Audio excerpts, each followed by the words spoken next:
Good afternoon, everybody. This is Diggs. It's another beautiful day out here in the Pacific Northwest. It is Friday evening when we are recording this, Thursday evening.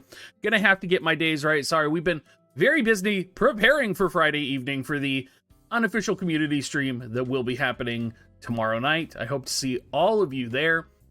Today, though, we're gonna be talking about the anniversary so far. What do I think? Am I enjoying it?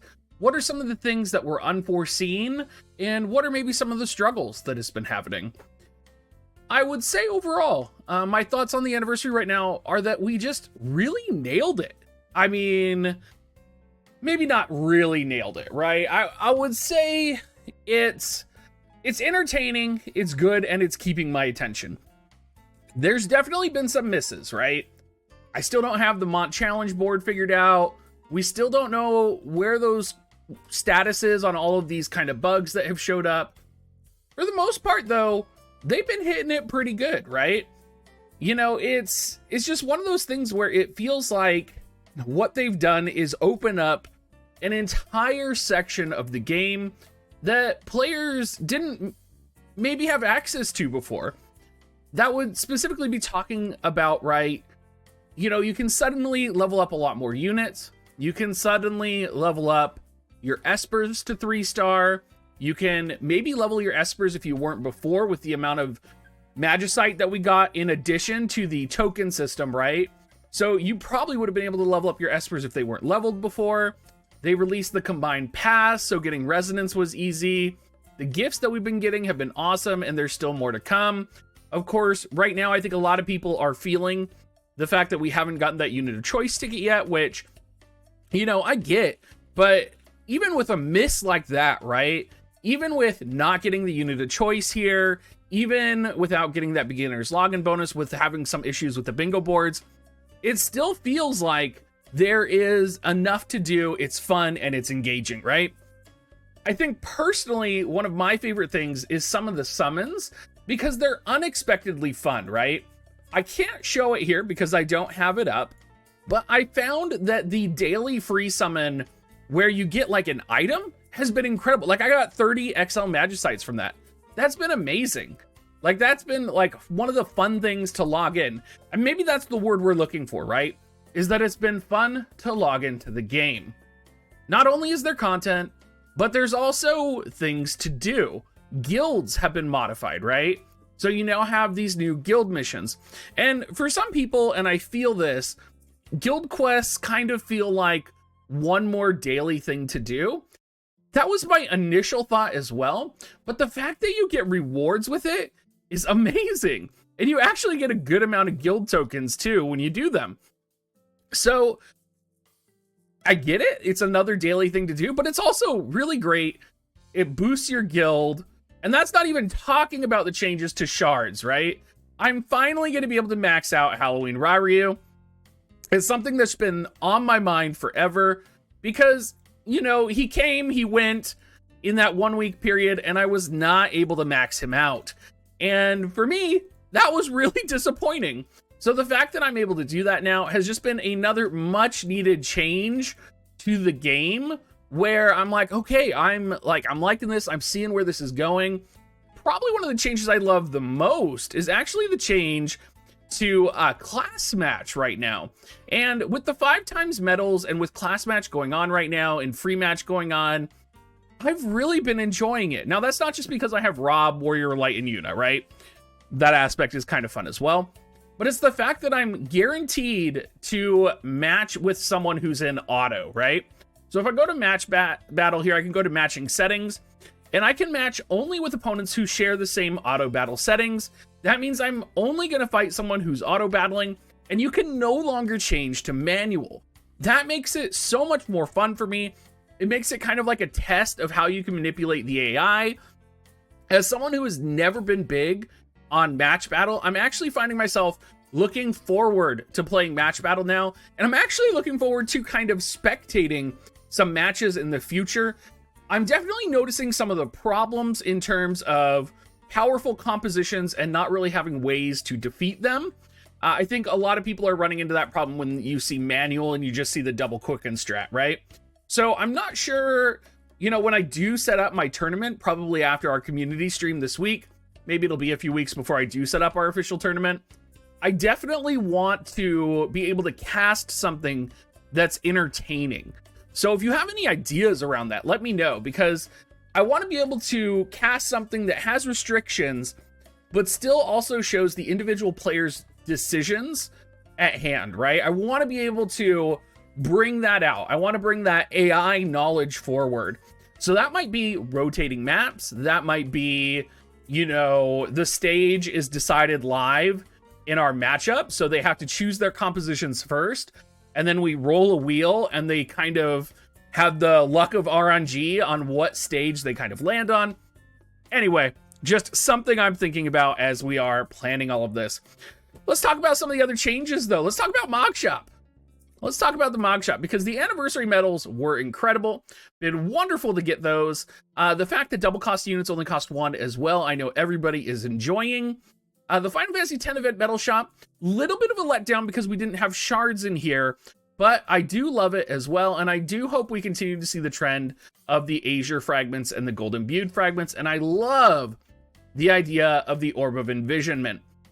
And I don't know if this is just me, and maybe there's a significant difference between me and some of the rest of the community based on the amount that I spend, but it seems to me that there are significantly more accessible vision card enhancement materials now for a lot of players. And I'm seeing a lot more discussion in my Discord and in other community groups that are talking about what VCs they're using, you know, what they're really excited for. And let's talk about some of the improved VCs, because I am finding that some of the VCs are not as strong as I thought they were going to be, and other VCs are amazing. And I actually want to talk about my favorite one here, which is actually the Solidus card. Probably because I've been running light element compositions over the last couple days, but I've never really found a need to have to use Solidus before. And now the fact that I get slash resistance up, and my light units are also getting HP up 25%, while the individual unit gets magic attack up, I'm loving it. I'm loving running a 6.5k Una all around and just having, you know, a amazing time. I'm having fun testing out ice compositions with like Odin, right? Where he gives ice units accuracy up 25. Or Fenrir, where he gives ice units attack up 50%. Suddenly, every single ice composition is going to be very magic resistant, right? So there's just so many things that I've been enjoying with the VC changes as well, that I feel like I've been engaged more in the game than I have been in a long time, and it's keeping my attention more. Let's talk about the Final Fantasy X side of things. No doubt, there is a lot of disappointment from people about Tidus and Bahamut and Yuna, right? Unfortunately, that is just the world of gacha, and the world of gacha, you know, you hit, you miss. We are actually getting significantly more generous banners than JP got. JP had a 10% enhanced pity rate. We have a 25% pity rate for Yuna. So, I mean, our pity rate is literally double for Yuna. And while the Bahamut is the same, I think the fact that we got a 9 step up for Yuna, the fact that we got almost double the pity rate for Yuna that we got in JP, really shows that they're aware. You know, if you think about the first anniversary medals as well, the capability to get a large amount of Yuna and Tidus shards with those, it's pretty significant, right? I would say, you know, as a moderately spending player, you could expect to easily max out Tidus and Yuna, especially if you were smart with how you spent your Visior. So I would say the gates were open for the vast majority of players that do play this game. If you're free to play, you even got 100 free anniversary coins, which gives basically 100 free Yuna shards. You can pretty much max Bahamut for free if you did pull him for his VC. While we're talking about Espers, the 3-star Esper missions have been moderately difficult enough to the point where I was like, I'm enjoying this. This is difficult. And while the Behemoth one was a little annoying and I had to adjust my auto composition for it, same with the Bahamut one, I still had a lot of fun and I really enjoyed it. while we're talking about kind of espers, though, this does kind of bring me up to my harshest criticism of the anniversary. And it's one of those things where I fell for a trap that I didn't really realize was a trap. And I've seen a couple of you fall for it in chat as well. When everything came out, I saw the bingo board, I did the bingo boards, and I maxed out Ifrit. Because a lot of players have Ifrit. If you're a spear using character, you probably have Ifrit maxed. You know, it just made sense. He was the 3-star Esper. And I didn't know if I was going to pull Bahamut. So I'm like, okay, I'm just going to max Ifrit. If I pull Bahamut, I'll max him later. You know, fast forward to when I pulled Bahamut, and I go to max Bahamut, and surprise, I can't max Bahamut because I don't have the Rainbow Awakening materials needed for awakening him. I was restricted by those because the only other way to acquire those was in the shop. And I believe it was 5,000. It was either paid or unpaid Visior. All I know is it was expensive and it was a ridiculous price. Like, to the point where I was like, this is bonkers. Like, I just pulled Bahamut and I want to max him. And the only way to get these is by paying 5,000 Visior. 2,000 Viz? I mean, I wouldn't have complained as much. 5,000 Visior? Really? So it brings me to that one frustration that I have, right? Where we're getting tons of Rainbow Vision Stones, tons of Rainbow Vision Spheres. And we have once again encountered the bottleneck for both EX units and now for Espers, it seems, where, you know, previously there wasn't a bottleneck on Espers. You would just do their mission and max them out. Now it seems whether you're a free-to-play player or a pay-to-win player, you know, you're going to have to make these decisions on whether or not you want to max out certain Espers. And if 5,000 is the ongoing price for these rainbow fragments as we go, it's definitely upsetting. Granted, I didn't need them to max out Bahamut or Cactar, but to max out Bahamut or Cactar, I did have to get a different elemental type, right? And of course, those were given to me in the bingo. So where do we get these items? No idea, right? Where do we get all of these items? Like, you would think there would maybe be more of these items in the shop for the Final Fantasy X event. No, not at all. Where do we get more Rainbow Awakening materials for 120 units? Well, they're locked behind the $79.99 paywall, right? So this is kind of the stuff that I'm like, I don't like this, right? Like, when I'm pulling Oron next week, am I going to have a Rainbow Diamond to max him out? I don't know. Am I going to have to wait? Maybe. I mean, I chose to level up Rob to 120. How long am I going to have to wait before I get one of these Rainbow Diamonds again? Because let me tell you, I do not want to pay $79.99 for one Rainbow Fragment and a couple of those plants. So that's kind of where my current frustration lies. I wish there was some more achievable and more accessible items for the EX units. I almost would have preferred if they had kept Rainbow Fragments and Rainbow Vision Spheres as the bottleneck. Because when we had Rainbow Fragments and Rainbow Vision Spheres, Rainbow Fragments were running at a price of about 250 Visior, right?